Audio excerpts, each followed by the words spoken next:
ఆ పేరు పెసర చీర వేసుకుంటుంది. పెసర చీర వేసుకుంటుంది. పెసర చీర వేసుకుంటే పెద్ద బాగా పడుతుంది అనమాట. రాజు ఆ ఊరు రాజు చూసి ఈ చీర ఏమిటంటాడు.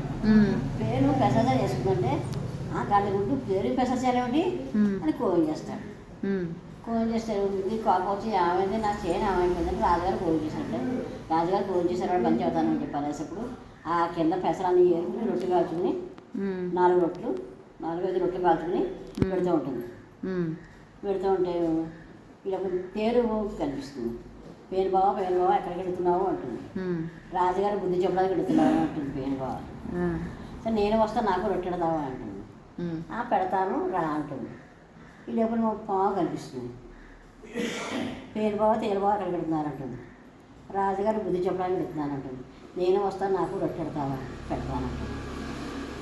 సరే వెళ్తే వెళ్ళి ఇక దారిలో పెద్దపడి కనిపిస్తుంది. పెద్దపడి కనిపించి ఏంటి పేరు బావ వీళ్ళందరూ ఎక్కడ పోతున్నారు అడుగుతుంది. అంటే రాజుగారు బుద్ధి చెప్పడానికి వెళుతున్నాము అంటారు. నేనే వస్తాను నాకు రొట్టె పెడతాను అంటే పెద్దపడి పెడతానంటుంది.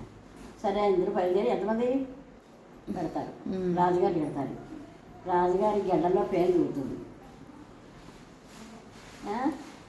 సరే ఏమో ఈ తేరేమో జోడులో ఉంటుంది అన్నమాట. అయ్యి దీనికి గడ్డలో పేరు చూడని చెప్పేసి అని పేరు తీసుకున్నాను చెప్పనేసి దూకుని దగ్గర తిడతాడు. తేడు కుడుతుంది. అయిపోతే తేరు కుట్టింది తేరు మాత్రం వేయించుకుందాం అని చెప్పేసి అని జోడు దొరుకుతుందంటే జోడులో పాము పరుస్తుంది. జోడులో పాము ఉంటుంది. పాము పరుస్తుందండి. అయిపో పాము పరిచింది నిజంగా మంత్రం వేయించుకుందాం అంటే పెద్ద కూడా మింగేస్తుందండి. ఇది చెప్పారు కదా. బాగుంది.